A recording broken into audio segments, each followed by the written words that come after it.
55 लोक मेले अध्यक्ष महोदय. जुन्नर तालुक्याबरोबर महाराष्ट्र सेन्सिटिव्ह झालेला आहे, मान्य आहे. रेस्क्यू सेंटर 90 दिवसाच्या आतमध्ये हे चालू करा, त्यांना खायला घाला, त्यांना उचला. का ज्या ठिकाणी पिंजरा लावायला सांगितलं बिबट्या येऊन गेला ते खरा येऊन गेला का? कोणाचं नुकसान झालं का? ते एवढा आयदोस घातलाय. सुप्रीम तो कोर्टाने निर्णय दिलाय, तो मगाशी झाला. कुठेतरी ठेवा. माननीय अध्यक्ष महोदय, काय पद्धत आहे ही काय पद्धत आहे? बोला शेवटचे बोला. अध्यक्ष महोदय, माझी सभागृहाला विनंती आहे, माझी सभागृहाला विनंती आहे. माझी अध्यक्ष महोदय, माझी विनंती अशी आहे की सभागृहामध्ये महाराष्ट्रामध्ये खाली बसून घ्या, खाली बसून घ्या. महाराष्ट्रामध्ये सर्वात जास्त बळी अरे सर्वीकडेच आहेत ना हो. महाराष्ट्रात सर्वात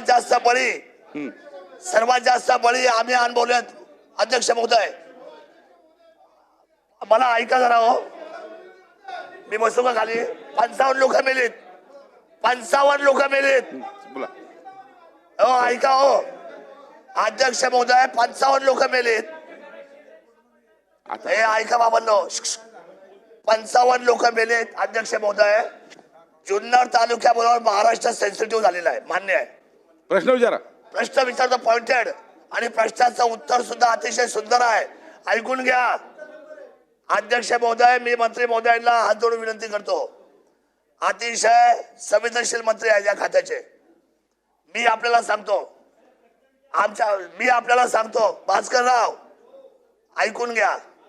55 लोक जुन्नर मध्ये मेली आणि आता संपूर्ण महाराष्ट्रावर धुमाकूळ चालू आहे. पण माझे तुम्हाला पॉइंटेड प्रश्न दोनच आहे.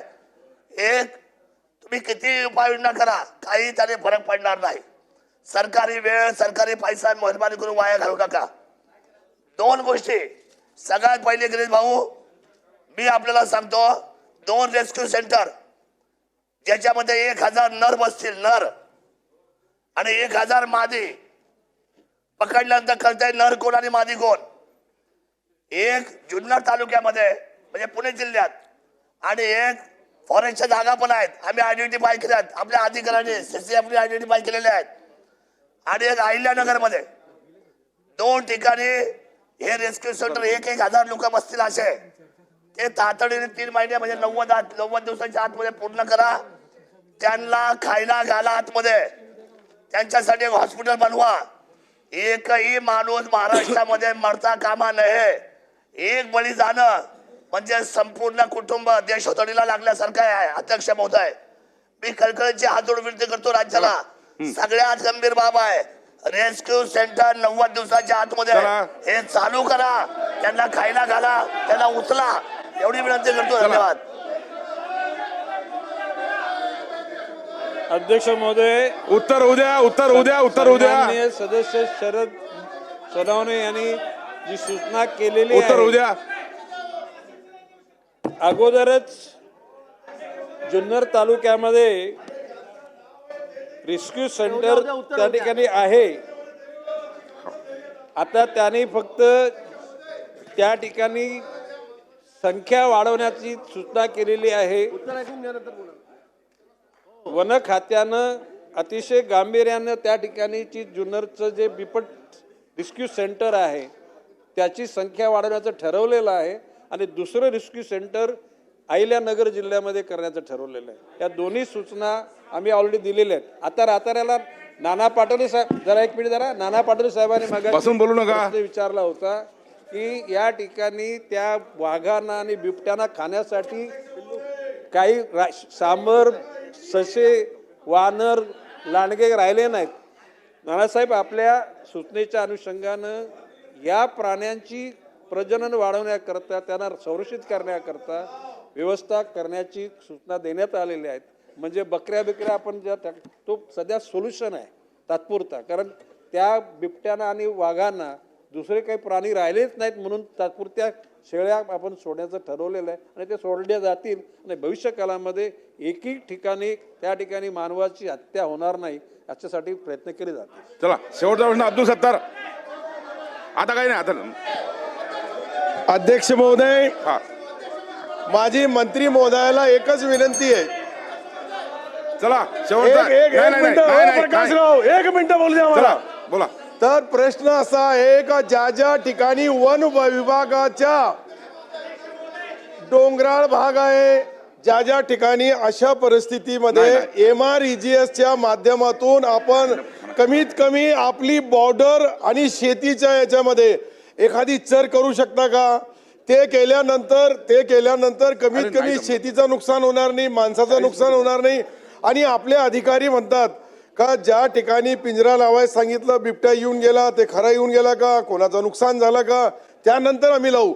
आज आपण असा आदेश द्या का ज्या ठिकाणी बिबट्या दिसतील त्या ठिकाणी तुम्हाला त्यांना पिंजरे लावून त्यांना धरण्यात येईल, असं तरी आदेश द्यायला पाहिजे. बेजबाबदारपणाने काही अधिकारी खालीच बोलतात का जेव्हा नुकसान होणार नाही आम्ही करणार नाही.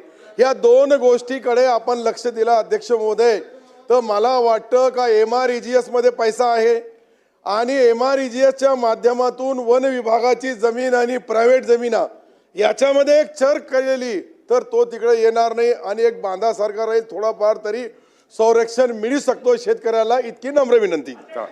सन्माननीय अध्यक्ष महोदय, ज्येष्ठ सदस्य अब्दुल सत्तारजींनी सांगितल्या पद्धतीनं त्या ठिकाणी शेतकऱ्याची जमिनी वन याच्या बॉर्डरवर बांबूची 60 फुटाची रोपं लावण्याचं आम्ही ठरवलेलं आहे आणि जमलं तर चर पण खोदू.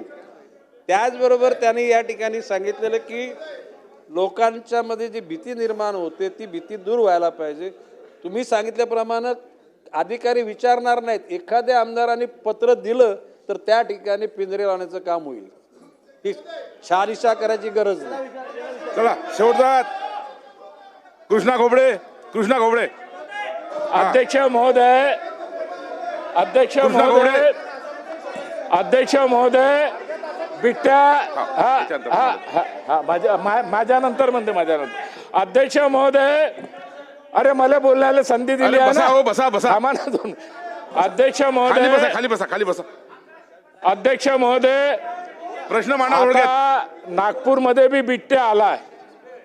15 दिवस अगोदर माझ्या पूर्व नागपूरच्या भांडेवाडीमध्ये बिट्या रात्री 3 वाजता घुसला आणि शिर्डीवरून चढून दुसऱ्या मजल्यावर गेला. तो बिट्टा इतका समजदार होता का त्यांनी कोणती हानी पोहोचवली नाही, कसल्याही प्रकारची त्यांनी हलचल केली नाही. आणि जेव्हा पायथ्याला लहान मुलगा जेव्हा उठला त्याची जेव्हा शेपूट त्यांनी पाहिली तर त्यांनी आई वडिलांना सांगितलं. ताबडतोब फोन फान झाले. हजारो 20-25 हजार लोक तिथं जमा झाले. तुमचे अधिकारी आले, पोलीस डिपार्टमेंट आलं आणि जसाच्या तसा त्या बिट्ट्याला पिंजऱ्यामध्ये घेऊन ते निघून गेले. अध्यक्ष महोदय, पुन्हा आता 4-5 दिवसापासून बातमी येऊन राहिली आहे, आम्ही वर्तमानपत्र मोबाईलच्या माध्यमातून पाहत आहोत. आपला तरोडी असेल, तरोडी प्राईम मिनिस्टर आवास योजनेच्या अंतर्गत बीडगावच्या अंतर्गत भांडेवाडी आणि पारडी भागामध्ये हा बिट्ट्या पुन्हा त्या ठिकाणी घुमत आहे. तुमचे अधिकारी त्याचा शोध घेत आहे, तो सापडत नाही आहे. आणि म्हणून आपण या ठिकाणी कडक भूमिका घ्यावी. कोणाची हानी होऊ नये, कोणाचे जीव हानी होऊ नये, या शासनाने याची दखल घ्यावी आणि म्हणून याची जे काही उपाययोजना असेल ते आपण करावं, अशा प्रकारची विनंती आहे.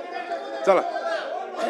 सन्माननीय सदस्य कृष्णा खोपडे यांनी सांगितल्या पद्धतीनं त्या परिसरामध्ये वन अधिकारी जाऊन पिंजरे लावतील. आणि मी मगाशी नमूद केलेलं आहे अब्दुल सत्तार साहेबांनी की खात्री नाही, एखाद्या आमदारांनी पत्र दिलं किंवा फोन केला तरी सुद्धा त्या ठिकाणी पिंजरे लागले जातील. चला मग साहेब एक मिनिट ऐका. अरे ऐका.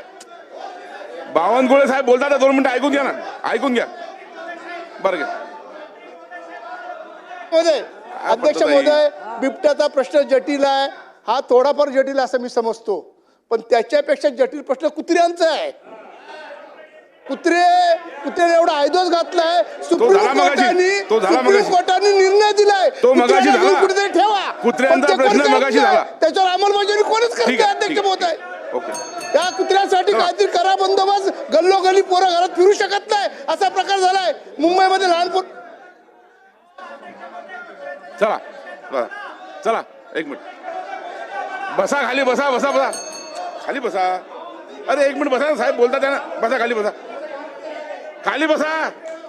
मान्य अध्यक्ष महोदय, ऐका. एक मिनिट. झालं बसा, तुमचं ऐकलंय, बसा बसा.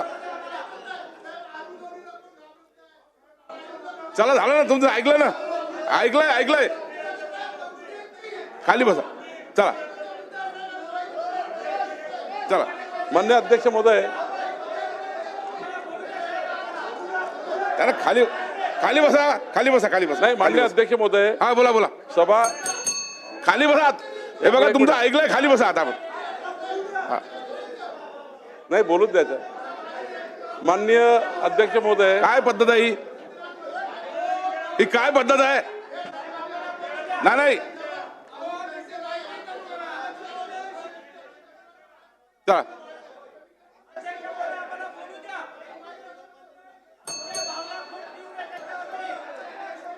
चला बावनकुळे साहेब, आपण बोला. हा चला. ते नाही गल्लोगल्ली लोकांना दहशत आहे. हे बिबट्यांची तर शेतावर दहशत आहे, पण आज सामान्य जनतेला प्रचंड दहशत आहे. मुंबईमध्ये जा, कुठेही जा, जिथे तिथे ऑल ओव्हर देशामध्ये महाराष्ट्रामध्ये कुत्र्यांचा हैदोस आहे साहेब. आणि सुप्रीम कोर्टाचे निर्देश आहेत, तरी त्याच्यावर काही कारवाई करत नाही. सरकार काय करतं? चला ठीक आहे. सरकारने याच्यावर कडक कारवाई केली पाहिजे असं माझं मत झालं, आहे. बरोबर. आणि झालं, यांच्या ऐकलंय. कुत्र्यांना उचलून ऐकलंय. त्यांच्यासाठी ते कुत्रे प्रेमी कोण असतील त्याला मला तिकडे नेऊन त्यांना खायला खाली घाला. बसा, खाली बसा. त्याला खायला खाली तिकडे बसा. घाला. माननीय अध्यक्ष महोदय, हा बोला. माननीय अरे एक मिनिट सांगू, मार्क काढून दे. बसा. माननीय अध्यक्ष महोदय, माननीय सर्व सदस्याच्या भावना लक्षात घेऊन मी वनमंत्री महोदयाला विनंती करतो की उद्यापासून 6 दिवस अधिवेशन आहे. प्रत्येक दिवशी एक विभागाची बैठक, विभागाचे आमदार, त्या विभागाचे वनचे अधिकारी आणि काही आमचे अधिकारी, जिल्हाधिकारी वगैरे बसून त्या विभागाचे प्रश्न वेगवेगळे आहे. त्यामुळं माननीय वनमंत्र्यांना विनंती आहे की उद्यापासून एक विभागाच्या जर बैठकी लागल्या तर त्या 5 दिवसात सर्व बैठका घेऊन, तर मला वाटतं की त्या भागातले प्रश्न वेगवेगळे असल्यामुळं एक बैठक 6 विभागाच्या 6 बैठका माननीय मंत्री महोदय घेऊन हे सर्व प्रश्नाचं निराकरण करतील अशी त्यांना विनंती आहे. दुसरं नाही विभागाचं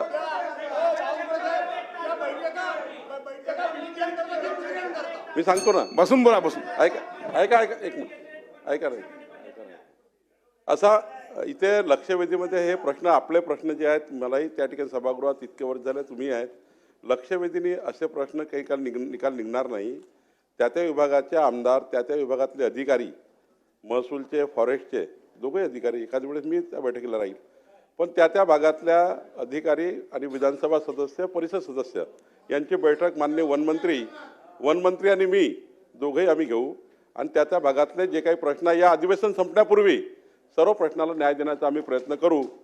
दुसरं कुत्र्याबद्दल आताच आपण लक्षवेधीमध्ये सांगितलं की माननीय स्वतः उपमुख्यमंत्री एकनाथ शिंदेजी शहरी जे आपले त्या ठिकाणी कसा व्यवस्था करायच्या, आणि दुसरं ग्रामविकास मंत्री, मग अशीच माननीय निलेश राणे जी आपण चर्चा केली ती नोटही केली आहे, त्याची बैठक त्या ठिकाणी उपमुख्यमंत्री घेणार आहेत. चला आता पुढे. आपण पाहत आहात तेज तुफान न्यूज, न्यायिक व निर्भीड बातम्यांचे सर्वांचे आवडते नेटवर्क.